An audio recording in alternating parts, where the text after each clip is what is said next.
Welcome to JustLogic. We're going to talk about sports here. Yeah, fitness too. Cameron, you said yes. Oh my God. I don't like the fact that he told me to be quiet, by the way, on the set. I don't like that at all. But anyways, welcome, man. Welcome to JustLogic. I don't know what episode this is because I forgot to number it. There's episode 2 with TGN, producer standing back.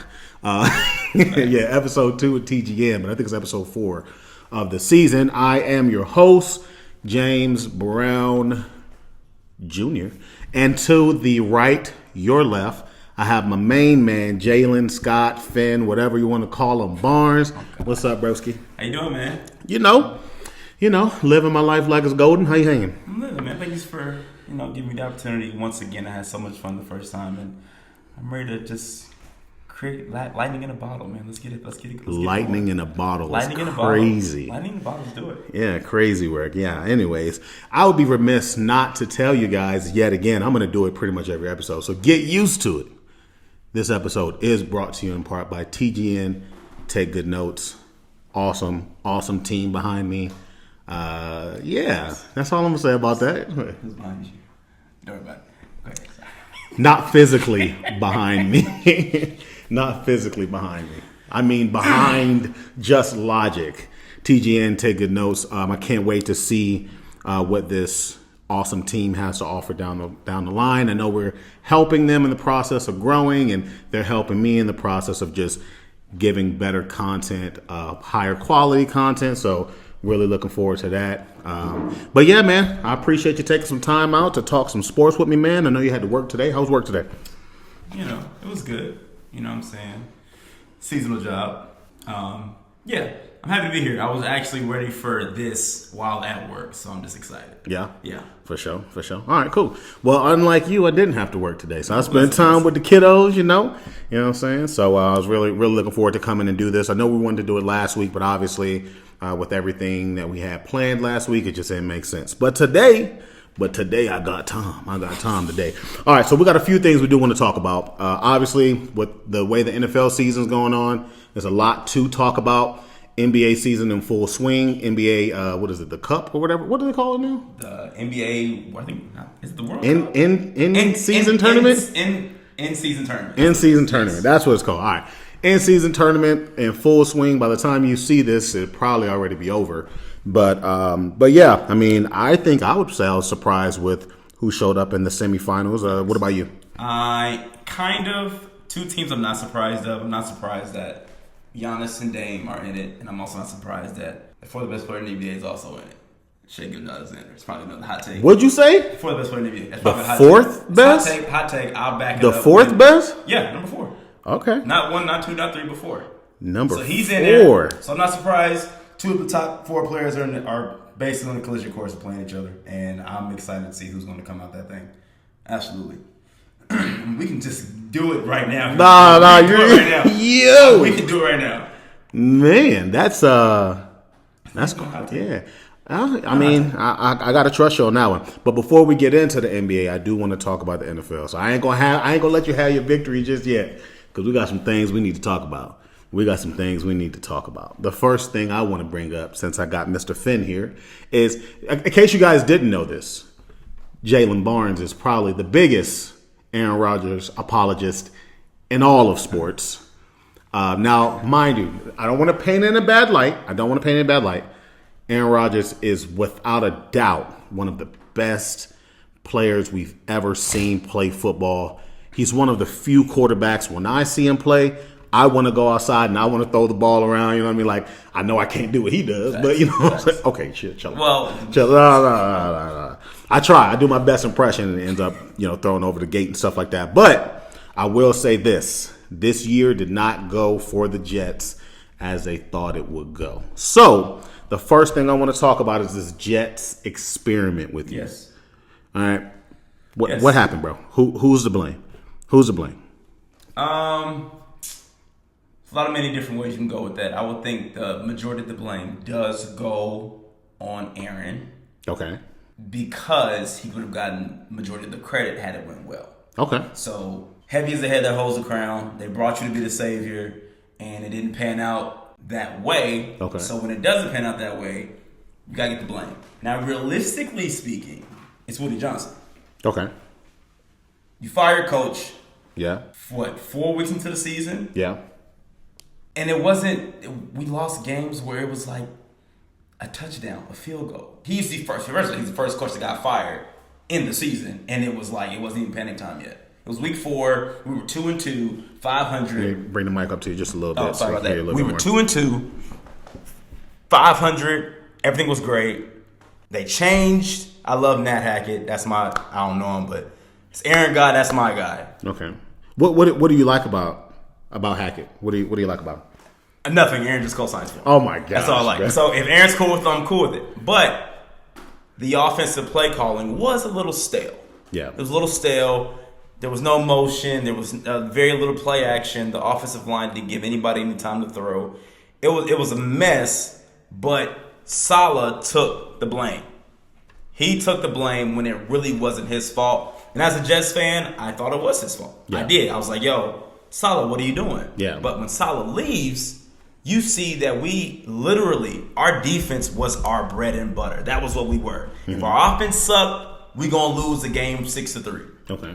So that was our thing. But when he left, or when he got fired, we couldn't stop. We couldn't stop anything. We couldn't stop the nosebleed. Everything was just horrible. They put the interim Dan Olbrich as the head coach, and the offense got better for a week or two. Okay. And then it just got back stagnant again. So Okay. when Robert Saleh's gone, he had the defense under control. Well, now he's gone. We don't even have a calling card anymore. What was our calling card? Just bad as the offense. So in that regard, Woody, he moved too fast for what we needed. We just needed time. We needed time. You know, Miami Heat, Big Three got together. They had a losing record the first 20 games. Yeah. Got it together over time. It was fine. Yeah. 2-2. He got fired. I'm not a big fan of that. And it's showing that we can't score. We can't guard nobody. Okay. That's what we got. All right, so I'm gonna move the mic. Let me get my turn. Oh.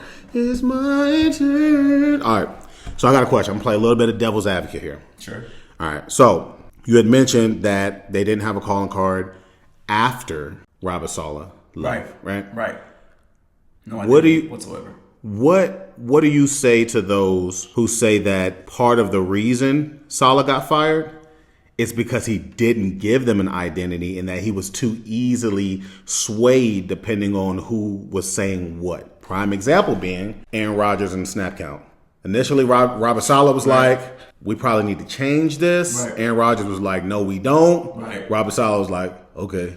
Right. So Right. what do you say to those that say, well, even with Saleh, he didn't give them anything that they didn't already have? What do you say to that?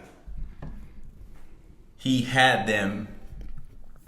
So I'm gonna answer your question, but to go back, it started last year when Zach Wilson was the quarterback, right? Yep. What was the one thing going into this year people knew what the Jets needed? It was quarterback. Quarterback, 100%. Yeah. So their identity was already defense. You just need somebody to come in there and, bro, you ain't got to be MVP. Yeah. You ain't got to be who you was in 2019. Uh-huh. You got to be who you was in 2016. Just be somebody like that. Okay. And Do you remember what their record was? what, the same what it is now? Look, man, this is not an easy conversation to have. Yeah. Because Aaron's my dog, but he has not played well. Yeah. A lot of that has to do with he doesn't have any time to throw. Okay. A lot of that does mean he's playing from behind because the defense not doing what they're supposed to do. Uh-huh. And a lot of that is, man, he ain't LeBron James, bro. He didn't. I mean, by the time it looks like it's knocking, Yeah. I ain't there to say it's there yet because I do think that people that move on from New York Yeah. have resurrected careers, i.e. Sam Darnold, i.e. Geno Smith. So it could be something in the water. I'm not saying it is, but I'm saying if Aaron were to go somewhere else, if Aaron went to Minnesota, Uh-huh. the same squad Sam Darnold's on, do you see this Aaron that you're seeing right now in New York? Absolutely not. Okay. Let me respond. Because you have Kevin O'Connell, Yeah, sure.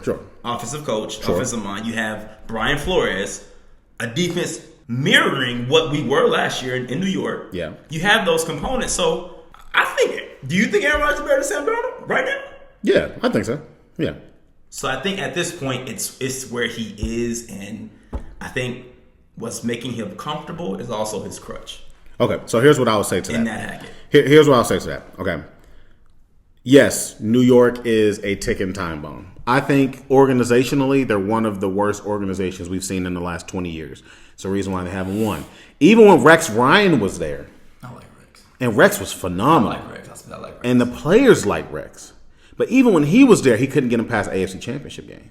And they had top-ranked defense. So I think as an organization, they just make bad decision after bad decision. However, going back to your Sam Darnold and your Geno Smith and all that. Yeah. I mean, those guys are young. So I don't know if I can really use that for Aaron. Now, I'm not saying he's fallen off of a cliff, but a lot of the stuff that Aaron had relied on majority of his career. Such as? Just his ability to extend plays. His ability to extend plays outside the pocket, right? Aaron Rodgers, so you had mentioned the offense being stagnant, right? Correct. It's very stale. A lot of that has to do with how Aaron likes offense. I agree, 100%. Aaron doesn't like complicated offense. I agree. Aaron wants to show everybody that Aaron's still the best pass thrower in the NFL. But the problem with that is Aaron can't extend with his feet like Aaron used to do since the injury. So, yeah, you got problems with protecting them, and the Jets do have a problem protecting them. But I don't know if after this season we can say he'll have a resurgence. There's an opportunity he has a better season if he goes somewhere else, and we'll get to that. However, the guys that you mentioned, those guys are young, bro. Like Sam Darnold, he's young. Can he be Kirk Cousins? Can he be Kirk? Kirk does not move. Okay. He's a pocket quarterback. Sure. Can he be Kirk Cousins? Or can he be a... Yeah, but Kirk ain't Aaron. Like, Kirk can't go into the OC's office and say, this is how I want the offense ran. So you mean from a power play perspective? Yeah, I'm saying from what Aaron Rodgers likes. Aaron Rodgers does not like complicated offense. He wants to throw people open. He don't want schemes getting people open. He's never been like that, ever. Which is why he's perfectly fine throughout pretty much his entire career of never having a first-round draft pick receiver. Because he knows that he could throw those guys open, and it just so happened he had Devontae Adams for a long time, one of the best receivers ever.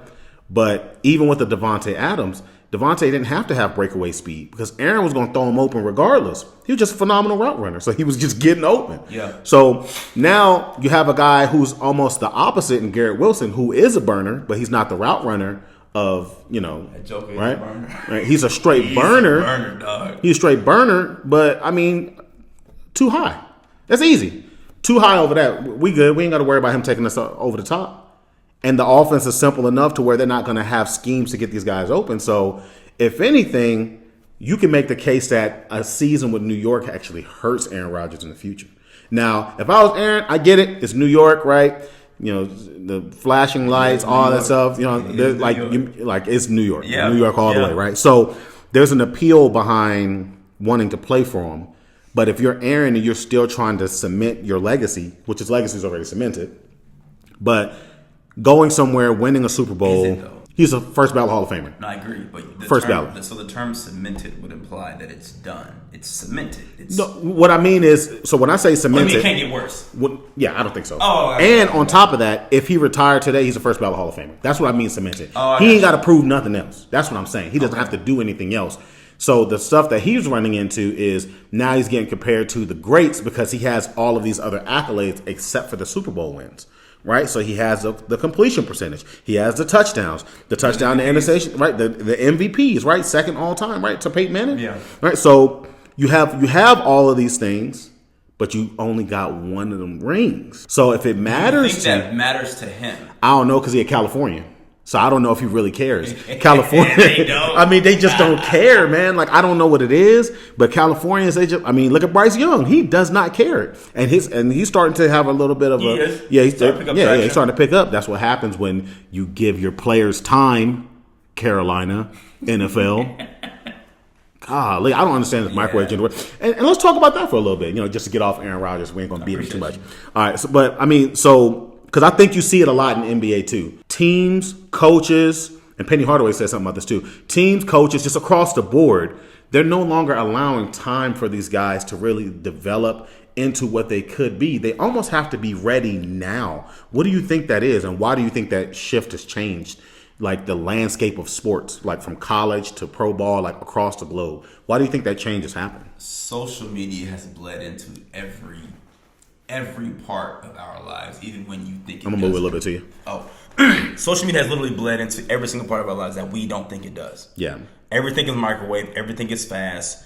If you can get an NIL deal by just being tall and athletic, why would I work on my craft? It suits. It makes sad. It dude. makes. It's no point. It's sad, man. I can literally be the person monetarily who my parents never were.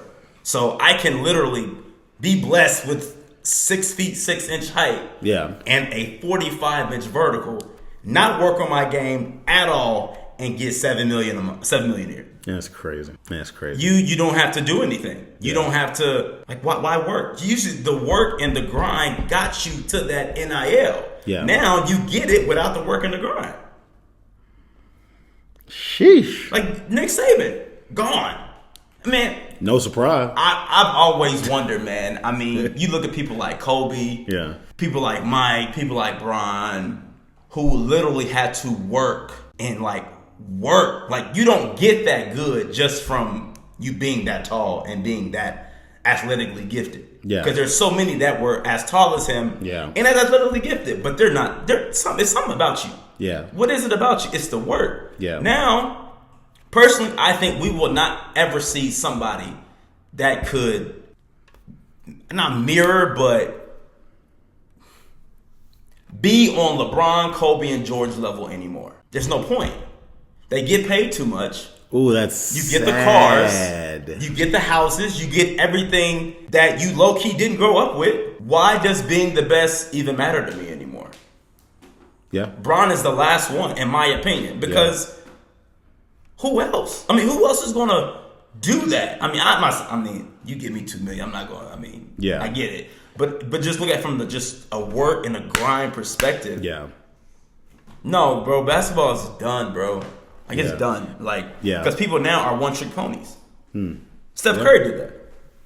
No, but it's not his fault. Steph, I know you know. If you are watching, it's not your fault. It's not your fault. Steph is the only one that he's the only one where you look at a phenomenon and a kid can be just like that. You can't just go and do Michael Jordan stuff. You're not 6'6", and you're not athletic, and you don't move like that. You can't just wake up and be Giannis. You can't wake up and be Shaq. Those people are physical specimens that were born in the lab. Steph Curry, 6'2", 175. I can relate to that. So I'm going to do what he does. Look at AAU now. Everybody shoots. Nobody has game. Yeah. He's a phenomenon. It's not his fault, but it is. Yeah. Because now you're relatable to kids who are the next generation. So now that's why the viewership is so low. Yeah. Everybody's shooting threes. Yeah. Everybody's shooting threes. No more 15 feet game, 10 feet game. There's no cry for defense anymore. When you put up 160 a game, who's playing defense? Look at All-Star game. Yeah. So you no longer you now have a face to I can actually do that. You can't see Mike skywalking and be like, okay, yeah, I can't do that. I clearly can't. You can't see LeBron 6'9", 260. I agree. I agree. I agree. He helped usher in I wouldn't even say lower expectation, but he was more reachable. But he gave Europeans a spot in the NBA.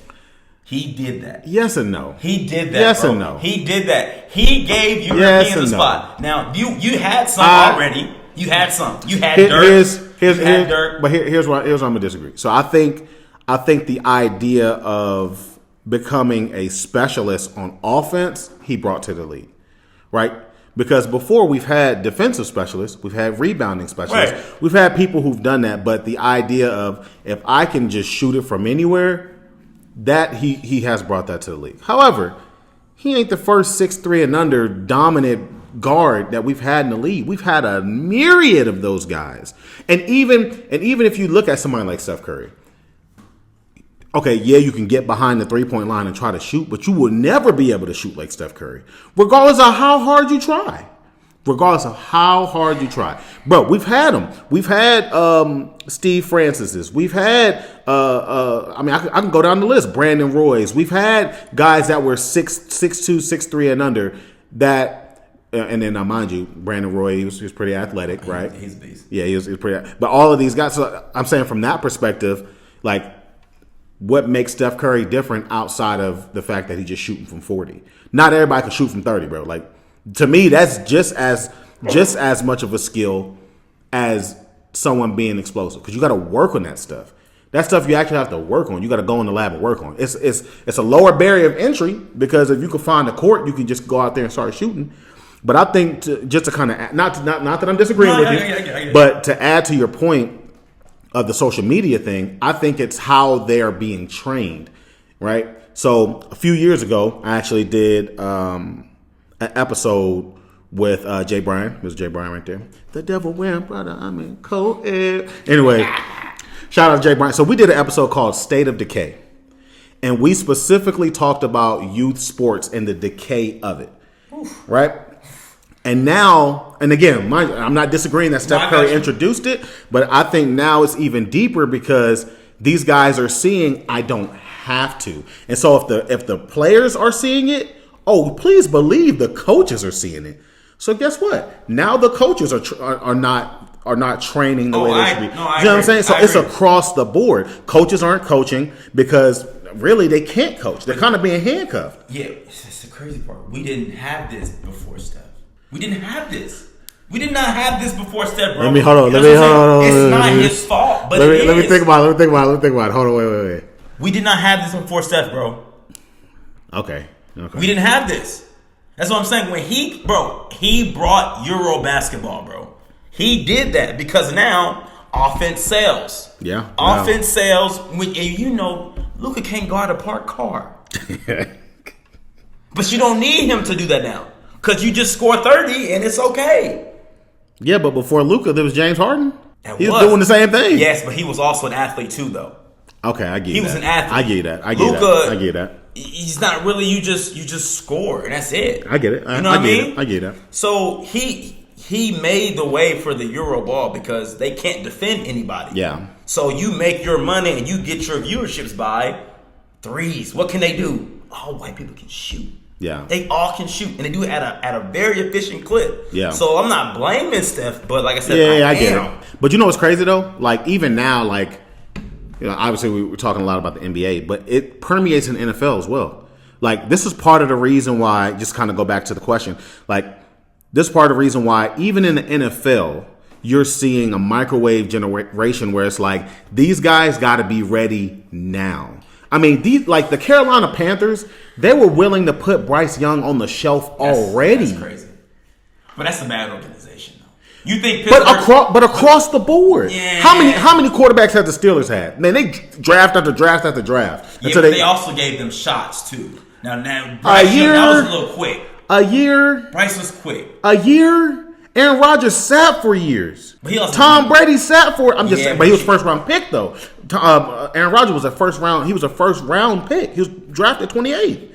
He was a first round pick. He sat. Pat Mahomes sat. Peyton Manning, even though he played bad, they allowed him to play through it, and he ended up becoming a Hall of Famer. These guys now, they're so eager to just get rid of him. You don't even get to see Sam Darnold. You're telling me Sam Darnold in a few years couldn't have been that if the organization put around him. Dude, they had a top 10 defense when he came in. They did. So if you telling me, you know what? Let's at least work out his rookie contract 4+1, right? It's not like you in a playoff or a winning window now. So build around him. Get the O line that you need. Get a solidified dude. Breece Hall and Sam Darnold right now. It could have worked. Now let me ask you this though too. You see what I'm saying? How many of that what you're describing is not? So when your job is to put people in them seats, that's your job. For sure. You put people in them seats. For sure. The people that are in those seats, owners, them old white men, they got people that run their papers, I get it. right? I get it. You put the people in those seats, they're also a part of the same problem, which is I want my stuff fast. If it wasn't for those type of people, they may give them some time. But when your fans are rioting, put so and so in, do this, do that, you gotta listen because they fill up your pockets. I agree. At the same time. I agree to a certain extent, but I think what makes football different is that the fan bases are diehard. Yeah. They're Biggest sport in the world. diehard. Biggest sport in the world. You got Cowboys fans who haven't seen an NFC Championship game in 29 years. Close yours. I'm one too. I'm a convert, right? Colts are still my team, but we're just as bad. But haven't seen an NFC champ. Well, no, we saw an AFC Championship game with Andrew Luck. My heart still hurts. Andrew. Please come back. We need you. He is at Stanford Dude, having a good time. I mean, he don't care. He come from money, so he don't care. If you quit at a preseason, sorry, go ahead. Go ahead. Dog, week 3, dog. I remember that like it was yesterday, dude. It hurt my soul. Third quarter. All right, I'm out. That's crazy.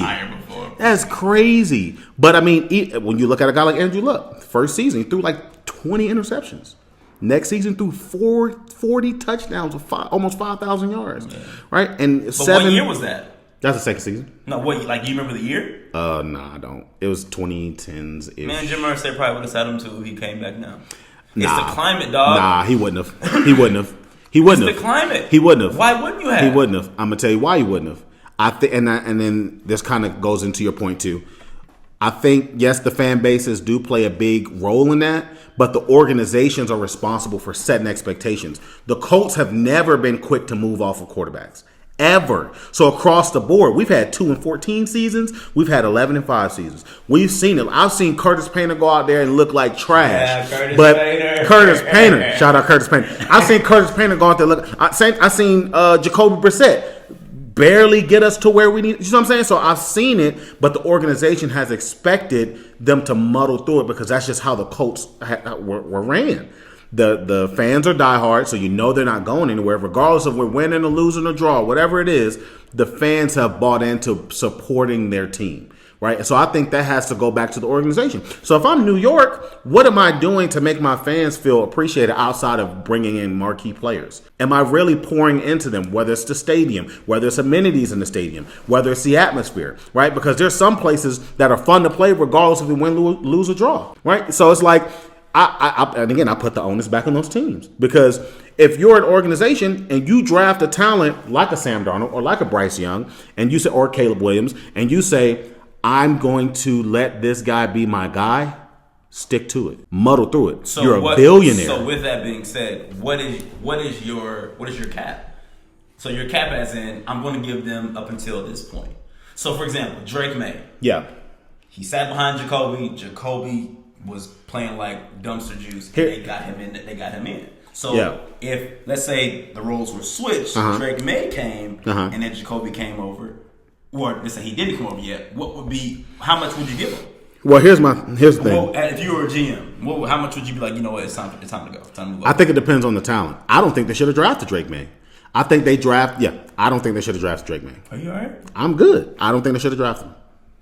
I don't. You think he should have went lower? I don't think they should have drafted him. Based on their needs or based on their needs? Talent? Based on their needs. But I get it. Best player. Yeah, best player available, right? I get it. But I'm not going to make that argument like as strongly as I would have made an argument for Mac Jones. Like they definitely shouldn't have drafted Mac Jones number 10. They drafted him with the 10th pick. Yeah, he's the best. He's the best quarterback since Tom Brady, though. Who? No, that the Patriots have had. Drake May. That's what I'm saying. Oh yeah, I'm just saying in general. Like, what does Drake May do for you if you're not going to stick with him? So if the Patriots stick with him, I'm with it. But if they're gonna let him fall to the wayside like all these other teams, then why draft him? You see what I'm saying? All right, man. So I know we talked a bit about the state of the NBA, but I want to get a little bit more into like the actual state of the NBA this season. Have you been watching it all? Recently, yeah. I mean, the first couple weeks were just teams getting their feet, getting their stamina back, getting energy back. Can I be honest with you? Yeah.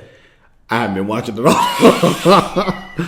Man, it just... It's Steph Curry. We talked about it. We already talked about it, bro. Yeah. That's what it is. Yeah, and I think too, like after the All-Star break, it tends to turn up a little bit. It does. So, but I do want to plug in a little bit more, especially now that I think we have some teams I wouldn't say I'm surprised because the teams that we're seeing now were kind of like in the top 6 last year. Yeah. But man, we got some teams to talk about. So I got to ask this question because they started off I think they went 12 undefeated, 14 undefeated.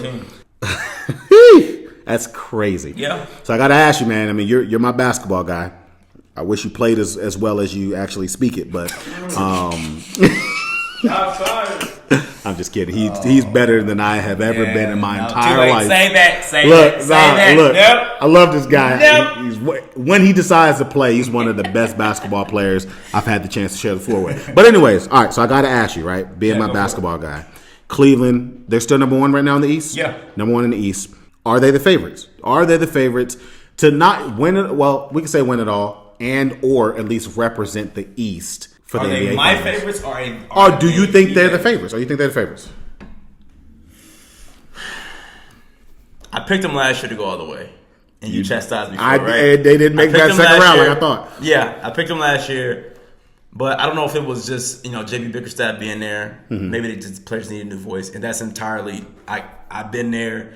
New coach come in, you get a burst of energy. I get that. Now I think Kenny Atkinson over there, good guy. Really, really smart. But the favorites, nah, man. I like what Milwaukee's doing. I think the tandem of Giannis and Dame is something that neither player has ever had a player like the other. The Greek freak, you know what they're saying? The Greek freak. Neither player has had what they have now. Yeah. Last year they both was hurt. Yeah. I get that. I'm low key sweeping down the road. I ain't worried about that. But this year they got a new coach. Now, do I trust Doc? I mean, he was on my 2008 Celtics championship team, and he's had some hiccups here or there. But I think now. Who's on the court, bro? Notice how he said my 2008 Celtics. I did. Now I already said that this guy is a bandwagon Laker fan. Hey. That proves it because who did they beat in 08? They beat the King. They did. That was before LeBron, my favorite player. That's Paul Pierce. Hey, what up, PZ? If you watching, baby, what up, baby? Now they have Giannis and Dame. They're both playing elite. They won I think 13, 11 straight. That's crazy. They started off 2-7. Yeah, they. And I was 13-7 or 8 or something like that. Yeah, and it's starting to click. Yeah, two dynamic players like that. Once it clicks, but nobody want to see them, bro, because they're guaranteed to have 2 of the best players on the court. And I'm sorry, in this NBA, bro, players win rings, not coaches, bro. This is what it is. I mean, early back in the day, yeah, you can make that case, but now, bro, players make it what it is. So I like Milwaukee. I do, and I love Donovan Mitchell. That's my dog. But okay, yeah, because they got no weakness. Milwaukee don't. They have size. I agree. They have guard play. I agree. They have shooters. Yeah. They just got to make it. You make it click and make it mesh. Yeah. Nobody's stopping them, dog. I agree. Nobody's stopping them. I agree. Well, that actually, I was going to ask you who do you have, but you kind of already answered the question. Man, I picked Cleveland the past 2 years. I can't argue. I like Milwaukee. I like Giannis. I think he's arguably the best player in the NBA. Okay, you did say good job. Yeah, I said arguably. You did say that. Okay. Yeah, I'm not going to just say clear cut, but there are very few players who are dominant offensively and defensively, Correct. and he's one of them. Correct.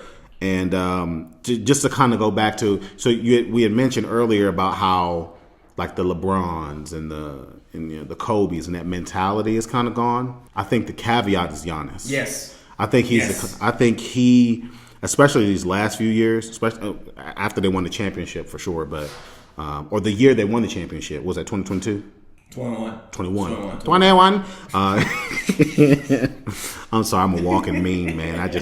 It's too much TikTok. Stay away from TikTok, y'all. Don't worry, they go bad. It'll rot your brain rot. All right, you'll be saying skibbity toilet and all this weird stuff. I don't even know what it means half the time.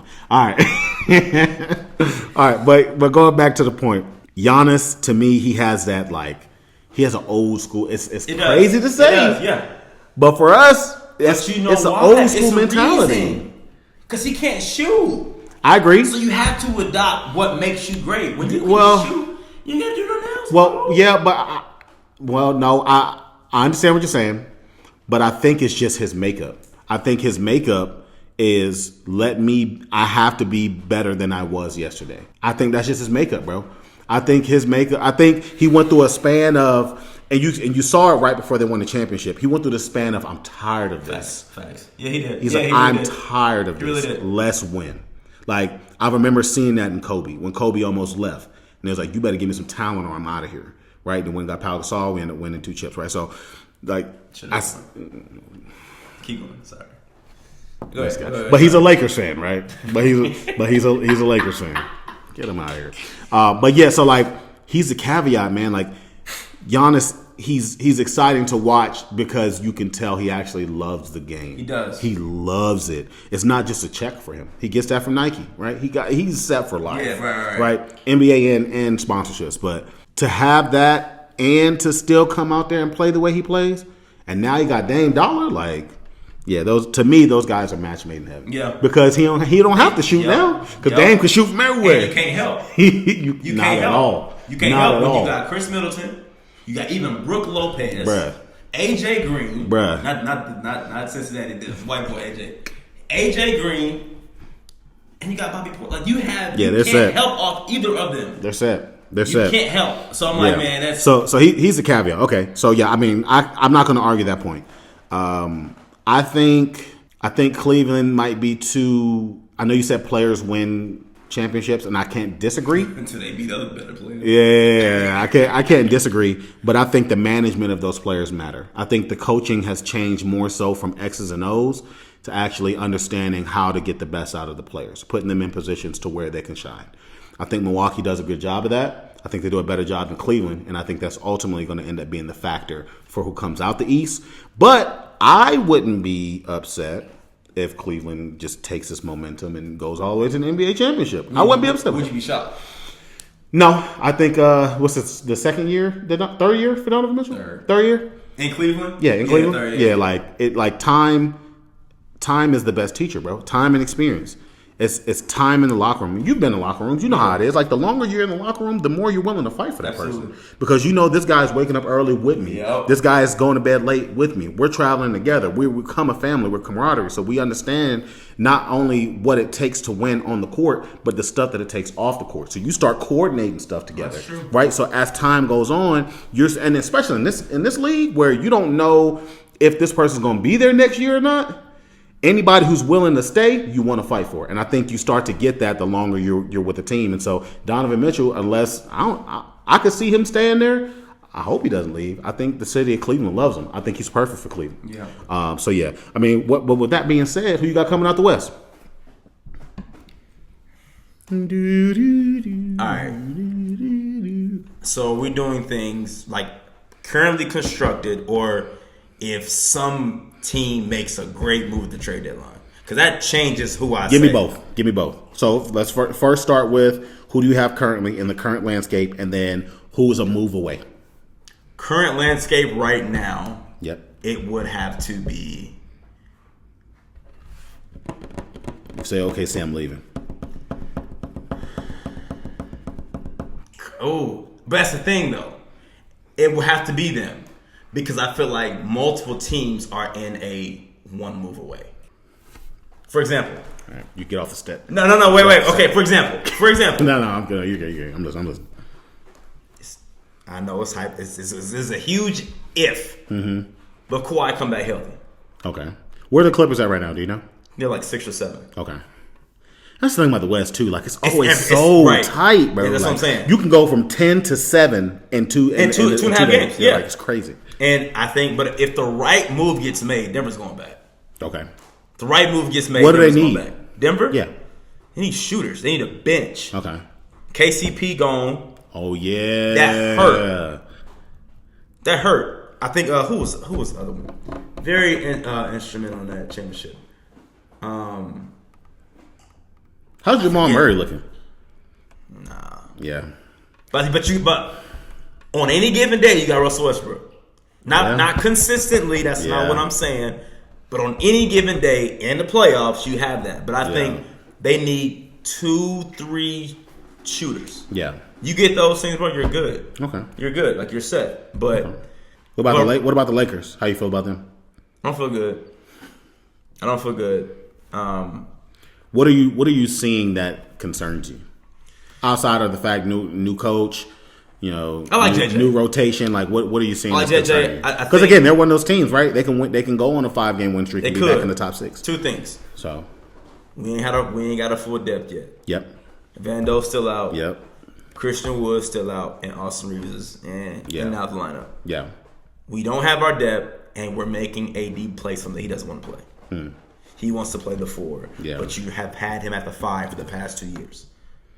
There was some buzz that they're going after Walker Kessler out of Utah. Okay. And they're trying to go after I got another question for you, by the way. Robert Williams. Okay. The center from that'd be good. Center from the Celtics that went to Portland. That'd be good. Just get him at the 4, bro. Yeah. So here's my question. And we need what difference do you think it'll make in this landscape of NBA? AD moving to the 4 versus the 5. What difference does it make? He ain't got to bang. You don't have to do that. You think? But is it a need at the 5? You do when you run to Jokic. All right, touche. When you run into him, when you run into even he's not a good offensive player, but even somebody like Zubac. I get that. Yeah. They're gonna bang you. Yeah. You don't want AD to do that. Pause. Oh, okay. When the guy's banging, I'm kidding. But let me tell you something, Ernie. When the guy's banging you, okay, come on. Spit off. But I don't want my finesse best player having to play physical if he don't want to. Yeah. You ain't got to do that. Yeah. You get Walker Kessler, get Robert, let them do that. Okay. You preserve your energy because 4s fours aren't good anymore. Yeah. So you can low key, which is crazy. 4s aren't good anymore. It's crazy. So you're literally preserving your energy for the defense for the offense. Who's the best 4 right now in the league? Is there one? 4? Yeah. Does it even exist? That's the real question. Does power forward actually exist in this landscape? No, bro. It doesn't exist. Don't. It's just shooters and then tall guys. 4. You got something you want to add, Izzy? Who's your 4? How about that? No, go ahead, go for it. Giannis? He is. Yeah. I had him at at 3 because he controls the ball. But technically, I was thinking Giannis, but I was like, he's more of a 3 to me. He got drafted as a 3, but I get it. But actual pure 4, because ain't nobody. I ain't thinking nobody is Zion, AD or my boy. What up, Ju? If you watching, baby, keep balling in Minnesota, dog. Keep balling. Is he playing well? Yeah. All right, let's see. He ain't want to be there anyway. Never mind. Okay. All right. Sorry, guys. Sorry, Ju. Cat's out the bag. He ain't want to be there. All right. Do you think LeBron has slowed down at all? What does that even look like? Okay. For him? What does that look like? All right. Slow down as far as athleticism, absolutely. Yeah. But I think you get to a point now, like when you've reached your past legendary stage, you're now at mogul stage. Yeah. You're like, okay, you're thinking of things outside of how you got what you got. Yeah. So now it's kind of like, bro, I'm low key bored. Like, can we hurry up to after the All-Star break, please? Like, please. Like, bro, he putting up 11, 10 points. You know what I'm saying? Why anybody care about that, bro? Wait until after All-Star break. Got to kick it into gear. You've been doing this for 22 years, bro. You know how it goes. It's low-key kind of stale. Like, I get it. Yeah. Like, has he slowed down? Yeah, of course. But can he be the best player on any given night, no matter where he is? Absolutely. Still. Which is insane. Any day, a 40-year-old can be better than Giannis and Joker. Yeah. Any given night. Yeah. Somebody, wearing number 23 wasn't doing that. Okay. I'm sorry. I'm sorry. Izzy says facts. Now, I will say this, just kind of like my closing point. I don't know who to pick out of the West because it is early. Yeah, it's super early, right? It's super early. Do you like Dallas? I like what they could be. I know how you feel about Luka and how he plays. I know you think it's a detriment.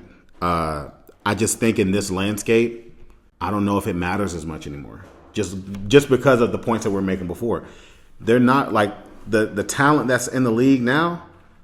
It's really not about team ball at all. It's everybody going out to try to get a bucket. Everybody. Now, but does tempo matter? I could. It depends on the personnel. It could. It does. I think it does. Perfect example. Golden State, when they were winning, they had one of the fastest tempos in the NBA, right? Yes. San Antonio, when they were winning, Had one of the slowest tempos. Right. But it's because of how they were getting their buckets. San Antonio was a half-court offense. But they had an identity. They did. And that's, Both teams. And that's going to my point. Golden State, there's two things they love doing. Number one, they love running, and they love capitalizing off mismatches when it comes to screens, pick and roll, right? That was their bread and butter when they were winning. San Antonio, they loved movement, ball movement. They actually loved floor spacing. They played a lot. They shrunk the court, right? Because half court was how they were dominant. Right. And then they had thanks to the European players, they had a soccer approach. Each move was actually considering the next move. So I'm not passing to Tony Parker for him to get a shot. I'm passing to Tony because I know he's going to draw help, and that help is going to get the next shot.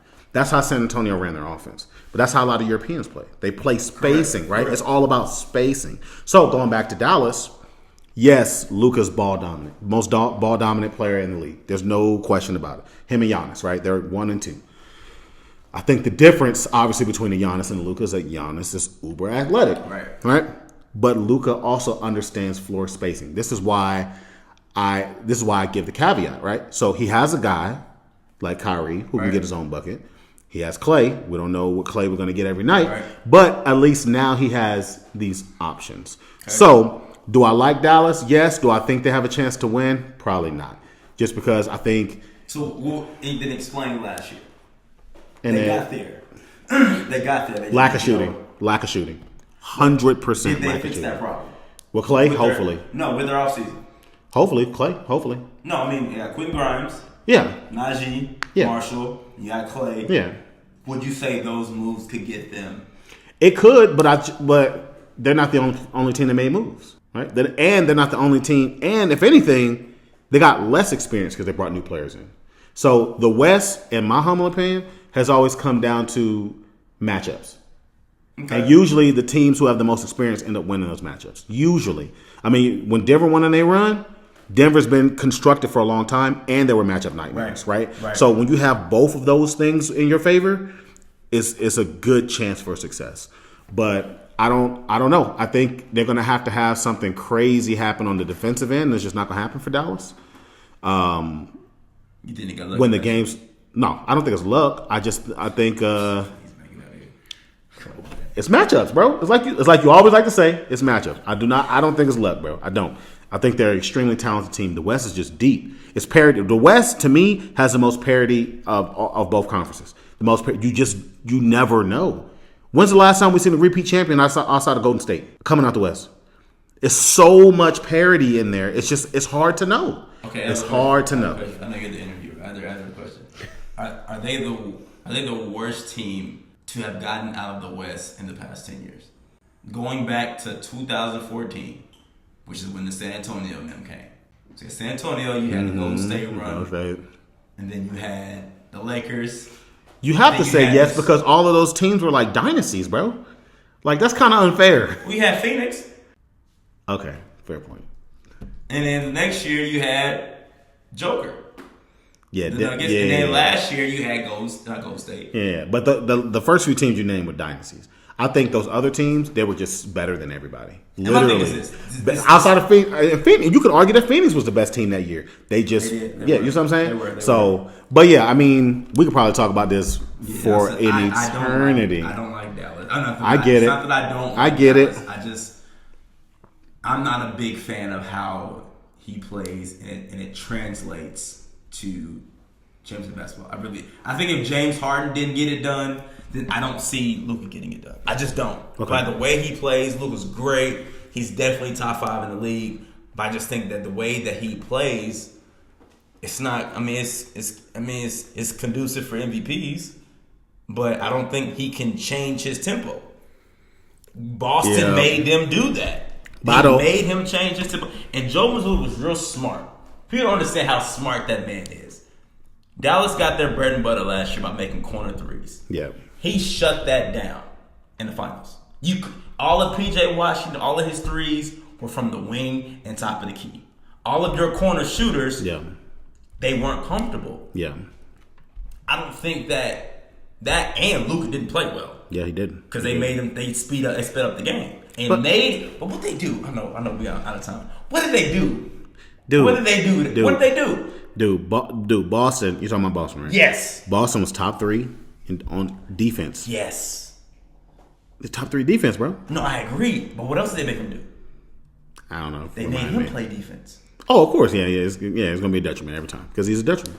He's a detriment. But again, I don't know if any team was beating Boston. That's just me. Last year, I don't know if any team was beating Boston. I don't. So we could agree to disagree because I don't see. Denver would have got him. I think they would have given him a better fight, but I don't think they would have got him. I don't think so. Boston was too consistent everywhere. Denver they're just too inconsistent on offense for me. Well, this is now. Back then. Even then, I'm saying even then, bro. Oh, brother. Even then. So, like I said, we could go on forever, but we're gonna wrap it up there.